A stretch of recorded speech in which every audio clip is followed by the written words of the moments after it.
এতটা নরম তুলতুলে নান রুটি মনে হয় না কোথাও পাওয়া যায়। আর তার সাথে চিকেন মালাই টিক্কা গ্রেভি। আজকে দুপুরে একটু রেস্টুরেন্ট স্টাইলে রান্নাগুলো করিয়েছিলাম। সত্যি বলতে এই নরম তুলতুলে নান রুটি শুধু মুখেই বেশ লাগে খেতে। সাথে যদি এরকম চিকেনের অসাধারণ আইটেম থাকে। আমরা রেস্তোরাঁয় গেলে ভাবি কত কিছুই না দিয়ে এসব বানানো হয়, তবে আজকের রেসিপি দেখে বুঝতে পারবে যে কত সহজে এই চিকেন মালাই টিক্কা বটি বাড়িতেই বানিয়ে নেওয়া যায়। প্রথমে নান রুটি বানাবো, তার জন্য 2 কাপ ময়দা নিয়ে নিচ্ছি। ময়দার বদলে তোমরা 1 কাপ আটা 1 কাপ ময়দা মিক্স করেও বানাতে পারো। আজকে নান রুটিটা বানাচ্ছি ইস্ট দিয়ে ফার্মেন্ট করে। ইস্টের বদলে দই, baking powder, baking soda use করতে পারো। আমি এখানে অ্যাক্টিভ ড্রাই ইস্ট দিয়েছি, তবে ইস্ট দিয়ে নান রুটিটা বানালে প্রচুর সফট হয় আর একদম তুলতুলে হয়। এতটা সফট হয় মনে হয় না কোনো রেস্টুরেন্টে পাওয়া যায়। তো 1 কাপ উষ্ণ গরম জলের মধ্যে 1 চামচ পরিমাণ অ্যাক্টিভ ড্রাই ইস্ট আর তার সাথে 2 চামচ চিনি দিয়ে ভালো করে গুলে 10 মিনিট মতো ঢেকে রেখে দিয়েছিলাম।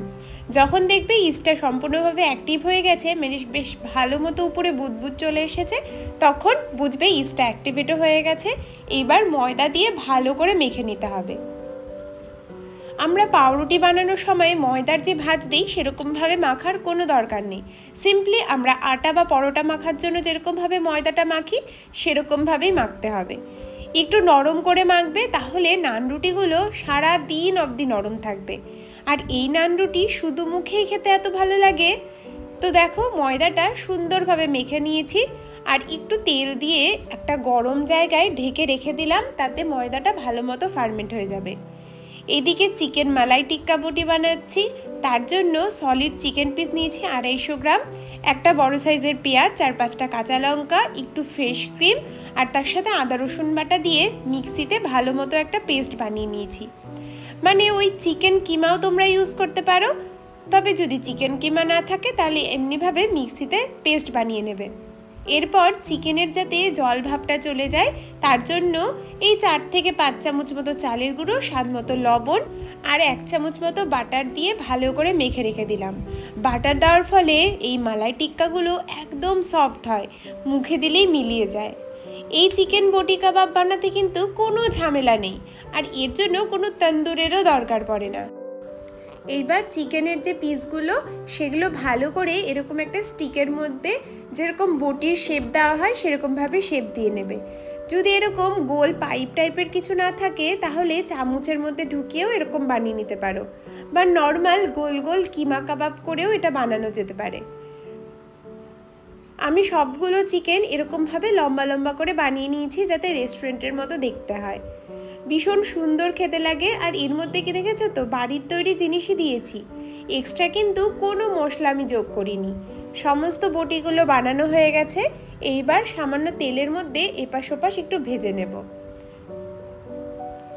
যদি চাও তোমরা শুধুমাত্র বাটারেও ভাজতে পারো, তবে আমি বাটার আর সাদা তেল মিশিয়েই ভেজেছি।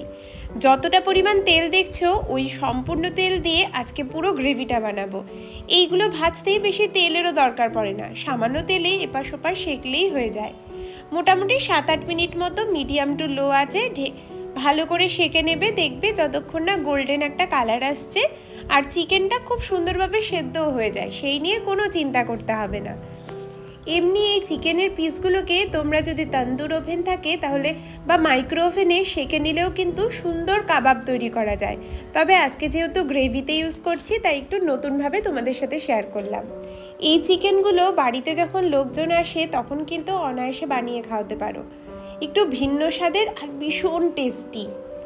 রেস্টুরেন্টে কত দাম দিয়ে যে পাওয়া যায় তা আর বলার অপেক্ষা রাখে না।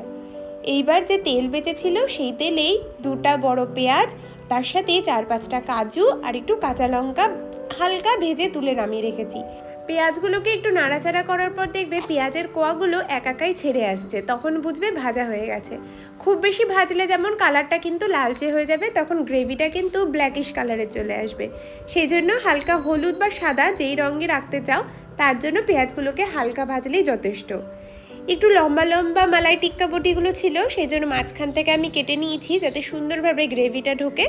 আর যে পেঁয়াজগুলো ভেজে রেখেছিলাম সেটাকে বেশ ভালো করে পেস্ট করে নিয়েছি। কাজু বাদামের বদলে তোমরা চাইলে চাল মগজও ইউজ করতে পারো। এবার ওই তেলের মধ্যেই সামান্য বাটার দিয়ে একটু লবঙ্গ, দারচিনি, ছোটো এলাচ ফোড়ন দিয়ে আদা রসুন বাটা দিয়ে দিলাম।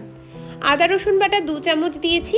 একটু লালচে হয়ে আসলেই যে পেঁয়াজের পেস্টটা বানিয়ে রেখেছিলাম সেটা দিয়ে ঢেকে ঢেকে কষিয়ে নেব যতক্ষণ না সম্পূর্ণভাবে তেলটা ছাড়ছে। এর মধ্যে অবশ্যই যখন পেঁয়াজটা ভাজবে তার মধ্যে তোমরা ধনে পাতাও দিতে পারো, তাহলে সবুজ কালারটা খুব সুন্দর লাগে। এই গ্রেভির মধ্যে দিয়ে দিয়েছি 1 চামচ ধনে গুঁড়ো, 1 চামচ জিরে গুঁড়ো আর হাফ কাপ মতো টক দই। টক দই দেওয়ার জন্য গ্রেভির স্বাদ অনেক বেশি সুন্দর হয়। টক কিন্তু কোনো রকম স্বাদ আসে না। ভালো করে দেখো মশলাটা কষানো হয়ে গেছে, মশলাটা কিন্তু তেলও ছেড়েছে আর তেলের কালারটাও এত সুন্দর এসেছে। টক দই যাওয়ার জন্য তেলটা খুব তাড়াতাড়ি ছাড়ে। এবার টিক্কা বটিগুলো যোগ করে ভালো করে কষিয়ে নিয়ে মোটামুটি 1 কাপ মতো জল দিয়ে ফুটিয়ে নেব যতক্ষণ না সেই গ্রেভি থেকেও তেল ছাড়তে আরম্ভ করছে। খুব বেশি সময় কিন্তু একদমই লাগে না, খুব সহজেই হয়ে যায়। এই টিক্কা বটি মশলার মধ্যে ফ্রেশ ক্রিমের গন্ধটা ভালো লাগে। তোমরা যদি ফ্রেশ ক্রিম না দিতে চাও তাহলে কিন্তু স্বাদের কোনো হেরফের হবে না। ফ্রেশ ক্রিম না দিয়েও খুব সুন্দর খেতে হয়। আমি 2 থেকে 3 চামচ মতো ফ্রেশ ক্রিম দিয়েছি। এর বদলে দুধের মালাইও দিতে পারো, তবে সেটা পুরোপুরি অপশনাল। যাদের কাছে ফ্রেশ ক্রিম ধরো যারা অ্যাভয়েড করতে চাও তারা দেবে না, কোনো অসুবিধে নেই। তেল না ছাড়া অবধি একটু ঢেকে ঢেকে ফুটিয়ে নিয়েছি আর নামানোর আগে বেশ খানিকটা কাসুরি মেথি হালকা ভেজে গুঁড়ো করে নিয়ে মিশিয়ে দিলাম। আমাদের চিকেন মালাই টিক্কা বটি কিন্তু তৈরি। ভীষণ টেম্পটিং, ভীষণ ক্রিমি, ভীষণ সুন্দর খেতে। এতটা টেস্টি হয় খেতে, একবার না বানালে কেউ বুঝতে পারবে না। সামনেই আসছে রবিবার বা ছুটির দিন হোক বা ছোটোখাটো অকেশনের জন্য কিন্তু এই মালাই টিক্কা বটিটা একবার বানালে নাম কুড়োবে, এইটুকু বলতে পারি। 1 ঘন্টা মতো ময়দাটাকে ঢেকে রেখেছিলাম ডোটাকে, সেটা সুন্দরভাবে ফুলে ফার্মেন্ট হয়ে গেছে। একটু সাদা তেল মিশিয়ে ভালো করে আবার মেখে নিচ্ছি, তাতে নান রুটিগুলো ভীষণ সফট হয়। যারা যারা এই প্রসেসে নান রুটি একবার বানিয়ে আমার সাথে শেয়ার করো কতটা সফট হয়েছে। আমি এমনি তো গ্রেভি দিয়ে খেয়েছি, তাছাড়া 2-3টে বেজেছিল, এমনি শুধু মুখেই শেষ করে দিয়েছি। এত সুন্দর লাগছিল খেতে, মানে তোমরা যদি গ্রেভি নাও বানাও না, সিম্পল নান রুটি খেতেই এত ভালো লাগছিল। এরকম গোল গোল রুটির মতো বল করে নিয়েছি, একটু বড় করে সাইজগুলো করেছি। যেহেতু ইস্ট দিয়ে তৈরি করা সেজন্য সবসময় ঢেকে রাখবে, আর ঢেকে রাখলেই দেখবে সুন্দরভাবে ও ফুলতেও থাকবে। সামান্য তেল ব্রাশ করে আমি একটু তন্দুরি রুটির শেপ দিয়েছি, তোমরা চাইলে গোল শেপ দিতে পারো। একটু মোটা করে বেলবে, তাহলে রুটিগুলো ভীষণ সফট হয়। আর এই প্রসেসেই কিন্তু তন্দুরি রুটিও বানানো যায়।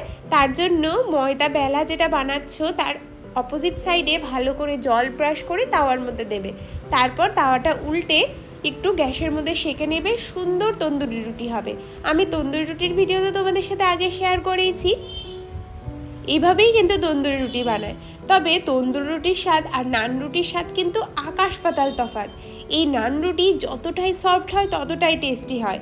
তন্দুরি রুটিটা একটু পোড়া পোড়া হয়, আলাদা খেতে লাগে।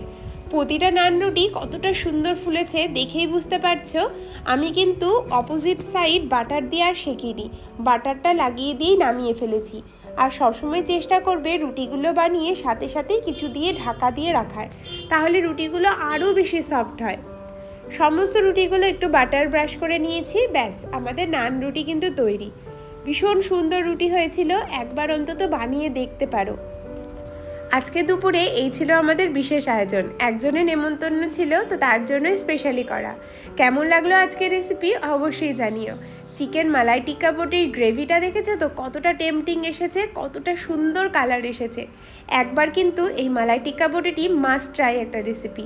আর নান রুটিগুলো ভাজ করে দেখাচ্ছি কতটা সফট, কতটা তুলতুলে হয়েছে। একদম মানে মুখে দিলেই মিলিয়ে যাবে, কোনো চিমড়ানোর ভাব নেই। মুখে দিয়ে যে টেনে টেনে ছিঁড়তে হবে সেরকমও কোনো সমস্যা নেই। খুব সফট নান রুটি হয়। আমার প্রতিটা নান রুটি এতটা সফট ছিল, আর 2 দিন অবধি এই রুটি সুন্দর থাকে, কোনো অসুবিধা হয় না। একটা রুটি তোমাদেরকে ছিঁড়ে দেখাচ্ছি যে কতটা সফট হয়েছে।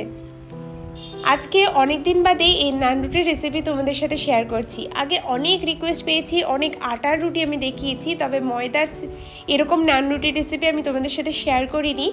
তো আজকে যারা যারা দেখতে চেয়েছিলে তাদের উদ্দেশ্যে বলছি, কেমন লাগলো অবশ্যই জানিও। আর একবার অন্তত এই রেসিপিটা ট্রাই করে দেখো, অদ্ভুত সুন্দর লাগে খেতে। রেস্টুরেন্টে যাওয়ার কোনো দরকার নেই। আজকে এই ছিল আমাদের দুপুরের স্পেশাল মেনু। কেমন লাগলো অবশ্যই জানিও। দেখা হচ্ছে কালকে আবার নতুন ব্লগে। আর চিকেনের পিসগুলো দেখছো তো কতটা তুলতুলে হয়েছিল।